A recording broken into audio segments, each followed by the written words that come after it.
Bonjour à tous et toutes et bonjour aux Ségamaniacs.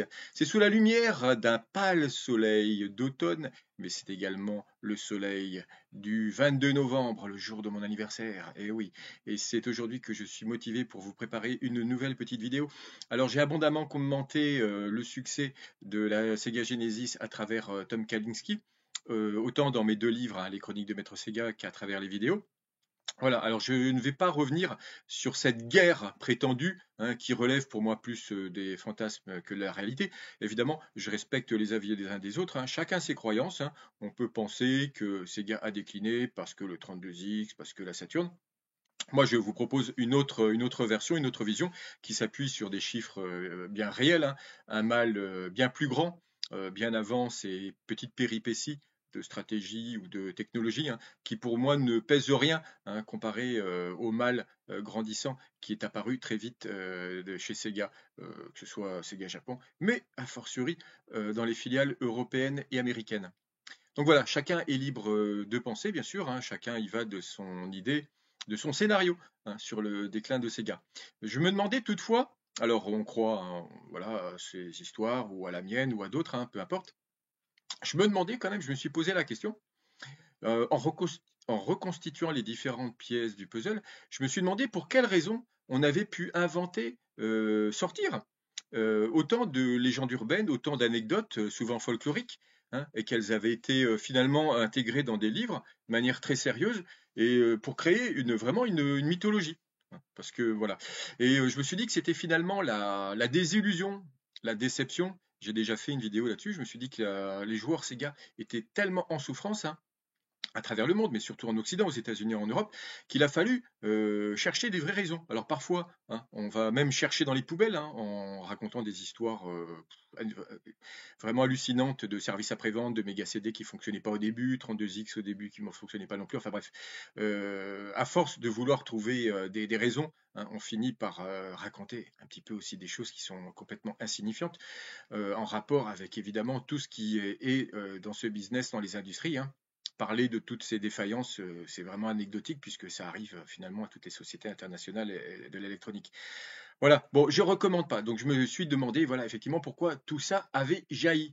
Je pense que c'est la douleur, la déception, le chagrin de voir Sega, la marque préférée de la moitié des joueurs en Occident, hein, qui finalement disparaissait. Et c'était un effet forcément cathartique, hein. Il fallait faire le deuil et donc chercher des responsables. Je pense qu'en réalité, cette histoire de rivalité, de compétition, de bisbille entre Sega Japon et Sega of America, elle est née de là. De la même manière qu'un couple, hein, qui s'aime tendrement, qui s'aime amoureusement, qui s'aime passionnément, qui s'aime follement, lorsqu'il vit son histoire, sa passion, il ne verra que le bon côté des choses, hein. Il ne voit que le verre à moitié rempli.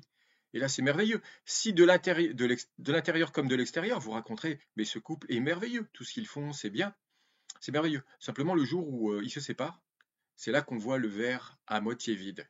Et c'est le moment de régler ses comptes. Et là vont sortir plein d'histoires qui sont plus pathétiques, hein, les unes que les autres. Et je pense que l'histoire du déclin de Sega, elle germe, elle naît un petit peu de cette façon-là. Et j'en veux pour preuve Kalinske, donc qui, lorsqu'il était chez Sega, lui, prince, roi, empereur de Sega aux États-Unis, était immensément fier, hein, de son succès. Succès qu'il prendra pour lui, hein, peut-être un petit peu trop, hein. Il est évidemment, sa contribution est très importante, hein, mais peut-être d'une certaine façon, pensait-il, à tort ou à raison, hein, qu'il avait contribué plus qu'il ne l'avait fait réellement, hein. Je veux dire, il y a quand même tout autour de lui des dizaines, des centaines d'autres personnes, des commerciaux, des administratifs, des créateurs, des développeurs, enfin bon. euh, Kalinske a évidemment une responsabilité, une part, hein, dans le succès de la Genesis, mais d'autres, beaucoup de personnes évidemment peuvent s'en attribuer une partie du mérite. Je pense que voilà, le problème vient certainement de là, c'est que Kalinske était vraiment devenu l'empereur de Sega. Il comptait bien pousser son succès, sa gloire le plus longtemps possible. Et donc il a poussé le succès Mega Drive, Genesis plutôt, jusqu'au bout. C'est pour cette raison que sortiront la 32X bien sûr, et d'une certaine façon aussi la Nomad, hein. Et c'était un schisme, hein, entre Sega America et Sega Japon, c'est que Sega America bien sûr était complètement dans l'écosystème de la Mega Drive, alors qu'au Japon c'était pas du tout le cas. La Mega Drive était morte très très rapidement, donc Sega Japon devait composer entre ces critères, cette diversité, hein, d'un continent à l'autre, hein. Voilà. Comment accélérer, encourager une machine qui était entre guillemets en fin de vie d'un point de vue mondial, mais qui se portait très bien aux États-Unis et passer à autre chose. Voilà, donc d'un côté, Paul Kalinski se réjouissait, était vraiment extraordinairement fier de cette réussite et il comptait bien aller jusqu'au bout. Euh, En ce qui concerne Nakayama, lui, sa problématique était tout autre, hein. Lui, il était aux affaires sur l'ensemble du monde, hein, du continent.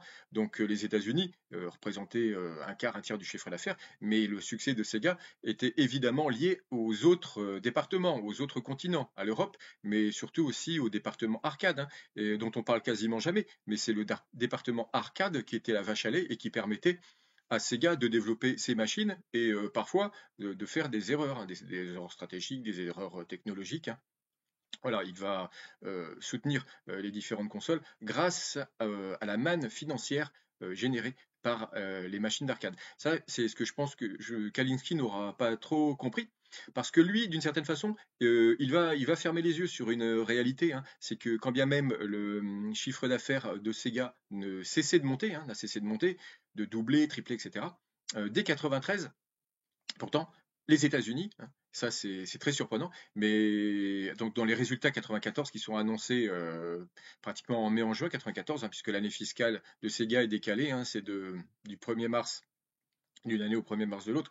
Donc les résultats de 93 se finissent en février 94 et sont publiés quasiment avant l'été. Donc pendant l'été 94, enfin à la fin du printemps 94, on annonce déjà des pertes, hein, pour Sega of America. Alors quand bien même ce personnage fantastique, hein, de Kalinski avait mis sur le rail Sega aux États-Unis, eh bien sa contribution était finalement négative. Alors c'était pas complètement de sa responsabilité évidemment puisque il n'était pas c'était pas lui qui produisait les machines, c'était pas lui qui choisissait les prix. Lui, il était là uniquement pour faire la communication, hein, et s'assurer que la machine soit en place dans les rayons et qu'elle soit supportée par de la communication, etc. En attendant, voilà, il faut tenir compte de ça, c'est que très rapidement, je pense que Tom Kalinski, donc il n'a jamais voulu être calife à la place du calife, mais il a voulu pousser sa gloire et son succès dans une merveilleuse storytelling, hein, dont sont coutumiers les Américains. Ça, les histoires les success stories, ils savent en parler et les développer. Sauf que Kalinski, je vois, il a une part du mérite dans le succès de Sega, mais bon, il était pas tout seul non plus. Je pense il a facilement attrapé le melon. Et je pense qu'il était donc définitivement assis sur le succès de la Genesis. Il l'a tiré jusqu'au bout et la transition avec la génération d'après, la 32X, la Saturn, ne se passera pas du tout bien. Et c'est pour ça que dès que la liaison sera coupée, sera rompue, hein, il va donner sa démission en 96. Là, il va complètement retourner sa veste, hein, alors que lorsqu'il apprend que la Saturn au Japon fait un carton fin 94, il va envoyer un email à tous ses collaborateurs à travers le monde, aussi bien les Américains que les dirigeants européens, comme le nouveau PDG de Sega of Europe, hein, Malcolm Miller. Il va se réjouir et même annoncer ce qui va être montré très récemment sur les sites français, hein. Il va annoncer, on a récupéré ces emails de l'époque, hein, il va annoncer très fièrement et à tous ses collaborateurs les plus importants que Sega a tué Sony. Il le clame haut et fort. Mais dans tous ces contacts, hein, il y a beaucoup de collaborateurs américains, européens, japonais, mais par contre, il n'y a pas Nakayama, hein. Il se réjouit, il se frotte les mains. Étonnamment, il n'envoie pas ce message à Nakayama. Et pourtant, il se réjouit. Il considère à ce moment-là, au moins à ce moment-là, que la stratégie de Sega est la bonne. Voilà. Or, on sait bien que le vent va tourner, le succès va vite se retourner en faveur de Sony, et la Saturn ne connaîtra pas un grand succès en Occident. Enfin, en attendant, donc, monsieur aura retourné sa veste et bah, il quittera, hein, il démissionnera en 96. C'est pour la raison pour laquelle je dis de toute façon qu'il n'y avait pas de conflit, pas de rivalité, parce que s'il y avait eu la moindre bisbille officielle, importante, etc., il aurait été viré ou il serait parti lui-même. Non, non, il attendra vraiment au bout du bout du bout du bout, hein, en constatant, comme beaucoup d'autres, que la Saturne était un échec, il ira voir ailleurs. Enfin bon, donc je reviens sur Tom Kalinske. Donc c'était un personnage qui était très fier, très orgueilleux. Et c'est ça qui a causé la perte en partie de Sega. Parce que aux États-Unis, voilà, monsieur était vraiment tout enorgueilli par ce succès. Et il pensait il avait largement contribué, principalement contribué. Et de l'autre côté, Nakayama, il était un petit peu dans la même psychologie. Il a attribué forcément une partie du mérite à Kalinski, mais la stratégie mondiale, les deux sont faites à lui. C'est lui qui doit composer à la fois pour les États-Unis, pour le Japon, pour l'Europe, hein. Lui, il doit trouver un équilibre, une alchimie entre les différents continents pour passer d'une génération à une autre. Et pour lui, c'était vraiment pas du tout simple que de lancer la Saturne, puisque de toute façon, la Mega Drive était morte au Japon. Il fallait obligatoirement sortir une machine très compétitive, très attractive, très, très envoûtante, hein. Donc il n'était pas question de laisser la place, hein, à de nouvelles machines, de nouveaux concurrents, que ce soit Atari dans un premier temps avec la Jaguar, ou Nintendo plus tard, Nintendo 64, ou même Sony. Donc la Saturn, elle s'imposait, hein. Il fallait y passer. Simplement, évidemment, ça a frotté. Au Japon, c'était pas un problème qu'elle sorte. Aux États-Unis, forcément, la Mega Drive continue de fonctionner. Enfin bon, voilà, les deux consoles se sont télescopées. Simplement, il faut bien comprendre la psychologie de ces deux personnages. Kalinski se prenait très certainement pour une sorte de messie, de Dieu même, et il avait quelques raisons de le penser, hein, vu le succès qu'il avait, hein. Voilà. Après, est-ce que tout le mérite lui revient ou pas? Moi, je crois pas. Il était l'homme de la situation, bien sûr, mais le mérite revient évidemment à tous ses collaborateurs. Enfin bon, il avait donc le maximum. Ça, il était très fier du succès de Sega. Et d'une certaine façon, quand il a compris que ce succès s'évaporait, je pense qu'il est, bah voilà, c'était pareil, c'était la déception, la désillusion, l'amertume. Lui, pour lui, c'était clair. Tous les choix, toutes les décisions que lui croyait avoir prises et qu'il a pris, hein, qu'il a proposé, elles étaient bonnes, forcément, hein, la Genesis a marché. Et forcément, tout ce que lui imposerait le Japon, c'était pas bien et c'était la cause du déclin de Sega. Si c'était tellement simple que ça, hein. On n'a jamais entendu les Japonais s'exprimer. Et pour cause, en réalité, le déclin de Sega est lié à un événement extérieur, exogène, qui n'a rien à voir avec les différentes machines, hein. Je le précise dans mon livre Qui a ruiné Sega, mais de toute façon, euh, que ce soit un dirigeant ou un autre, hein, que ce soit une console ou un autre, Sega était de toute façon condamné à faire des pertes, au moins sur les consoles, et c'est ce qui donnera évidemment l'abandon tardive quand même, puisqu'ils auront jusqu'au bout, ils auront cru en un rebond,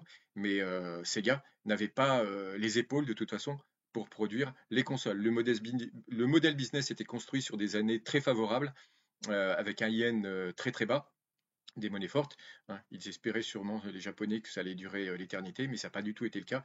Et donc les coûts de production, ça c'est quelque chose que j'ai déjà exposé. Voilà, c'était plus du tout rentable, c'était plus du tout jouable. Et d'ailleurs, voilà, quand on parle de la rivalité de Nakayama et de Kaninski, et pourquoi on ne parle pas de la filiale européenne? Pour quelle raison il n'y a pas eu de bisbis, il n'y a pas eu de rivalité? Pourquoi il n'y a pas eu de tension, hein, entre Sega Japon et Sega Europe, et entre Sega Europe et Sega USA? Ben, tout simplement parce que les égos n'étaient pas du tout les mêmes. Je pense que moi, j'ai rencontré Nick Alexander, voilà, il n'était pas du tout question. Lui, il s'est jamais pris pour le roi du monde, le roi de Sega. Et quand bien même, il était rentré chez Sega bien avant Kalinski, il était là déjà aux manettes dès 87-88, hein, pour monter la filiale Mastertronic, hein, Virgin Mastertronic. Et de tout le staff européen, c'était sûrement le plus compétent. Et je pense qu'honnêtement, il était lui plus compétent, plus connaisseur, bien plus renseigné, bien plus avisé que Tom Kalinski, hein. Simplement, voilà, le marché était différent. La Master System se vendra énormément. Du coup, la Mega Drive peut-être un peu moins. Et le marché des jeux vidéo était quand même un petit peu moins développé.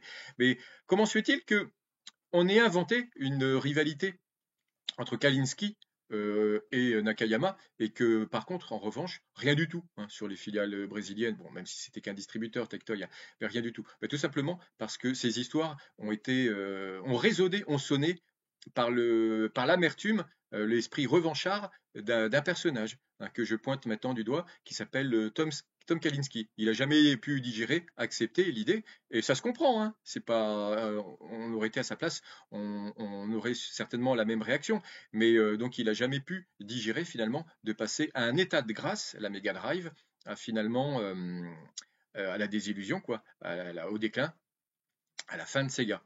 Et il claquera la porte, hein. Il aura très mauvaise, et c'est pour ça que, à mon avis, sortiront toutes ces histoires où les Japonais, finalement, n'écoutaient rien. Alors qu'en réalité, je dis, je reviens à mon histoire de couple, hein, quand tout fonctionne, quand tout va bien, les premières années Sega, alors qu'il n'y avait pas moins de distensions, il n'y avait pas moins de désaccords, hein. Beaucoup qualifient ces tensions, de conflits, d'affrontements, alors qu'en réalité, bah, ils avaient des... Oui, tant mieux, hein, c'est comme ça qu'une entreprise progresse, hein. Il faut, on n'a pas les mêmes avis. Si vous mettez 10 personnes autour d'une table et que vous voulez lancer un projet, un nouveau produit, il y a forcément des gens qui vont s'orienter vers un tel type de produit, 3-4, les 3-4 autres sur un autre, et puis voilà, ils vont en discuter.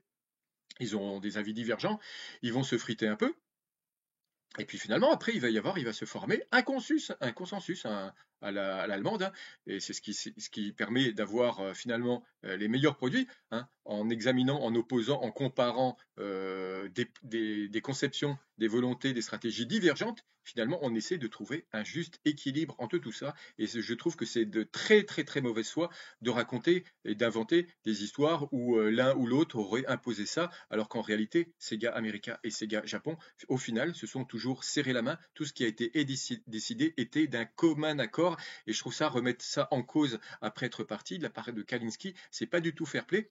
Et je trouve que ça tient au fait, effectivement, qu'il avait un Maxime Long, beaucoup d'ego. Et ça, on pourra le comprendre en lisant, bien sûr, tous les commentaires après coup. Alors, le problème, ça a été d'autant plus monté que Kalinske est une très forte personnalité et Nakayama aussi.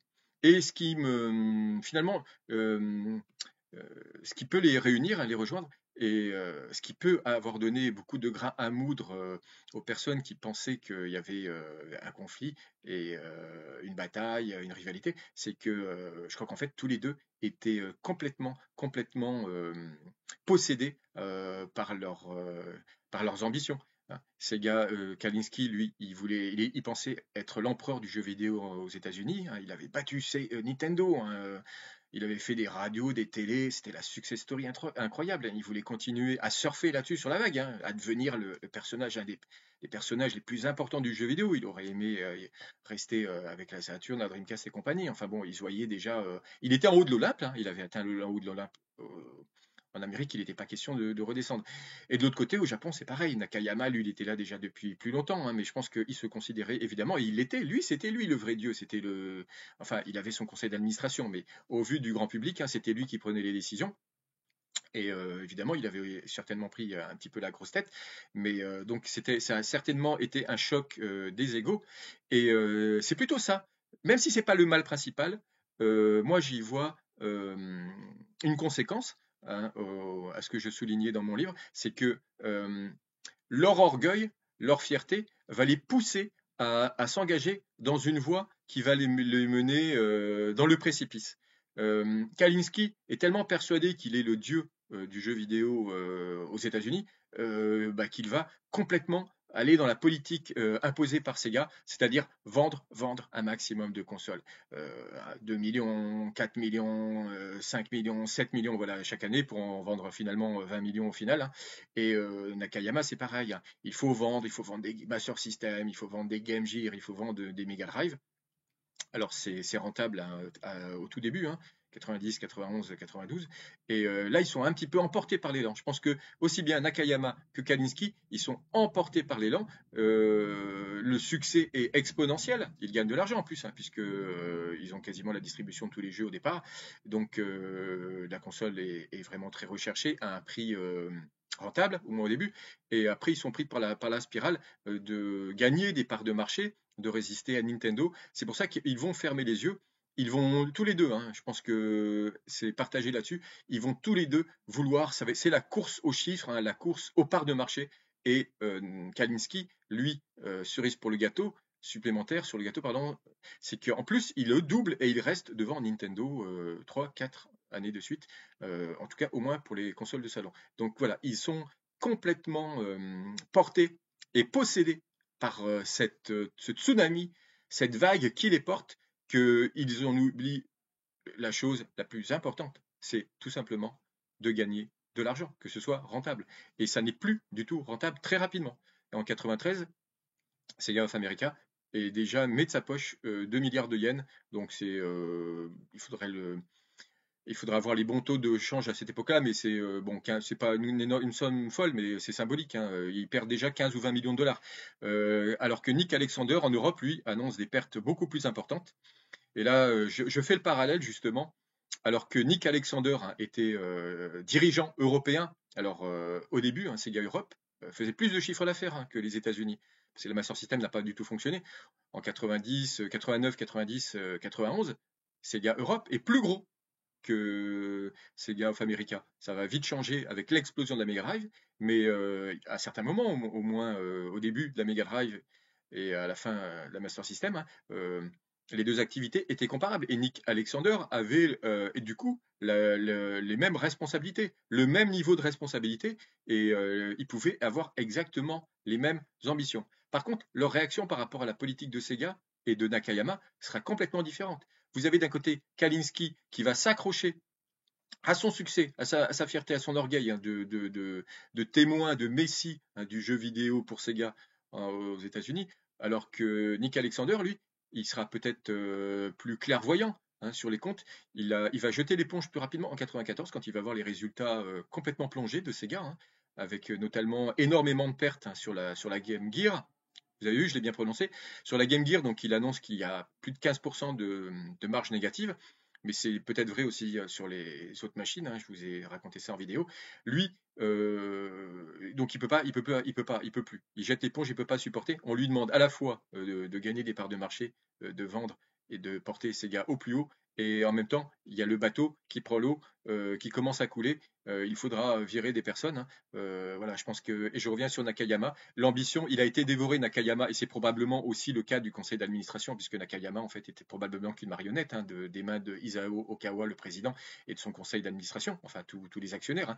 Il voulait, je pense que c'est ça qui a causé aussi, qui a précipité davantage Sega dans le précipice, dans le ravin, c'est qu'ils ont voulu devenir les leaders du jeu vidéo, ce qui est hâté à porter. Ils étaient à deux doigts de renverser complètement Nintendo. Ça, je l'ai expliqué dans une précédente vidéo. Donc ils voulaient être les rois, passer devant Nintendo, et ils ont complètement fermé les yeux sur la rentabilité. Donc voilà, ils ont battu des records de vente avec la Mega Drive, la Genesis en Europe et aux États-Unis. Et par contre, c'est à partir de 93, dès 93, hein, annoncé en 94, que les résultats vont plonger. Les filiales européennes et américaines, dès 93, euh, perdaient de l'argent. Ça ne se voyait pas. Le grand public ne pouvait pas l'imaginer parce qu'en fait, Sega Japon générait tellement de cash, de rentabilité avec les machines d'arcade que l'ensemble, la sphère mondiale, l'entreprise mondiale gagnait encore de l'argent. Mais les résultats plongeaient et les filiales étaient déficitaires. Il faut quand même savoir que ils vont payer l'addition hein, aux États-Unis. Ils étaient jusqu'à 823 employés en 93 et je crois qu'ils vont être réduits, ils vont passer rapidement hein, en 96. Ils vont même pas en garder un quart. Hein. Ça va être 600 personnes de virées. En Europe, je crois que c'est également les deux tiers. Voilà, et c'est leur ambition. Ils ont été complètement aveuglés par ce challenge, par cette performance un peu dérisoire de passer devant Nintendo. Nakayama était obsédé. Il n'avait qu'une seule ambition depuis toujours, hein, depuis qu'il est rentré PDG de Sega en 84. Il fallait passer devant Nintendo. Et il gagnait de l'argent avec les machines d'arcade. Hein, la division arcade fonctionnait merveilleusement bien. Et donc c'est pour ça qu'ils vont lancer des consoles, etc. Et tant que les résultats étaient positifs hein, sur l'ensemble, hein, ben, ils pouvaient accepter de perdre de l'argent sur les consoles. Simplement, ils n'ont pas du tout été assez prévoyants, assez rigoureux. Il y a un moment, quand le yen s'est apprécié, que les monnaies européennes occidentales ont plongé, ça a complètement déséquilibré, mais d'une violence inouïe, les comptes de Sega et ce qui les précipitera finalement, limitant complètement plus aucun budget de communication. Voilà, de tout le personnel démotivé, hein, évidemment, à partir du moment où l'entreprise est pas rentable, plus rentable, moins rentable, hein, vous avez moins comment on appelle ça, là, les mois d'intéressement, les participations, hein, sachant que Sega est une entreprise cotée, hein. Donc voilà, moi je vous le dis, ce qui a probablement poussé, c'est pas la raison principale, hein, c'est pas la raison principale, mais ce qui a accéléré effectivement le mouvement de déclin de Sega, c'est l'ambition démesurée, l'obsession de Nakayama et de Kalinski de vouloir rester la tête dans les nuages, en haut de la pyramide, sans avoir à être comptable de tout, de tout, tout simplement de la rentabilité, la rentabilité des consoles. Et c'est pour ça que j'en reviens à ces histoires de conflits, de rivalité, etc., qui n'existent pas, hein, tant que ça va bien. Évidemment, quand ça va plus et qu'on se sépare, hein, ben voilà, on lave son linge sale en famille. Et puis, le grand public devait absolument, absolument, hein, avoir des raisons, hein, et c'est là qu'on va gratter, on fait les poubelles. Oui, mais non, ça, ils voulaient pas trop. C'est eux qui voulaient le 32X. Non, finalement, c'est les Japonais qui voulaient le 32X. Mega CD, c'est pareil. La Saturn, ils l'ont sorti trop tôt, pas assez tôt, trop tard. Voilà, il faut trouver des raisons. Et bah oui, quand ça va bien, tout ce que vous avez pris, hein, comme décision étaient les bonnes. Quand ça va moins bien, et ben forcément, hein, c'était pas les bonnes décisions. Si c'était aussi simple que ça, c'est complètement faire abstraction de la réalité financière par ailleurs, hein, les taux de change, les coûts de production qui explosent et qu'on ne met pas sur la table, puisque c'est des choses qui doivent être réglées, ça par le conseil d'administration, et rien que par le conseil d'administration. Ça ne relevait pas du tout des, des habilités de Nakayama et de Kalinski, mais je trouve ça dommage qu'ils n'en aient pas pris conscience, contrairement à Nick Alexander qui avait bien compris que le bateau allait couler, allait sombrer, puisqu'on leur demandait tout simplement de se faire harakiri pour gagner des parts de marché, hein, le bateau coulait. Et je suis très très très étonné que maintenant on puisse monter autant, attribuer à Kalinski autant de succès, alors qu'en réalité, lui aussi, il avait les chiffres, hein. Il savait très bien que Sega perdait de l'argent et les seules mesures qu'il y avait à prendre, qui n'auraient pas du tout été populaires, qui leur auraient fait perdre des parts de marché. Mais en réalité, dès 93, la seule chose qu'il y avait à faire, hein, Sega, la direction de Sega pensait que ça passerait, que ça ne durait pas, mais la seule chose qu'il fallait faire pour garder le bateau, pour éviter que le bateau sombre, il fallait remonter les prix. En tout cas, arrêter de baisser les prix des consoles et même les remonter. Ce qu'ils ne feront pas, évidemment, puisqu'il y avait une pression continue entre Sega et Nintendo à proposer un petit peu moins cher. Et finalement, euh, ça coûtera très cher à Sega, un peu moins à Nintendo qui avait les reins plus solides. Mais bon, la bonne décision aurait été à l'époque la solution de la voie de sagesse, hein, aurait été de vendre les consoles, de plus baisser les prix, voire même de remonter les prix. Ça, c'était évident, mais ça n'aurait pas du tout été populaire. Et comment l'expliquer au grand public? C'était un choix difficile, évidemment, hein. C'est comme en politique, hein, baisser ou augmenter les impôts. On attend toujours le dernier moment, on attend toujours le moment où on n'a plus le choix pour remonter les impôts. Puisque, évidemment, c'est une décision euh, très douloureuse et qui va faire perdre des parts de marché. Voilà, pour conclure, donc Sega, aussi bien Nakayama que Kalinski, ont été complètement aveuglés par la recherche de la première place. Et finalement, c'est comme ça qu'ils iront droit dans le mur, hein. Euh, voilà. J'en ai fini pour cette fois. Je recompléterai bien sûr au fur et à mesure de mes découvertes de part et d'autre. Je vous souhaite un bon week-end, une bonne journée. Au revoir.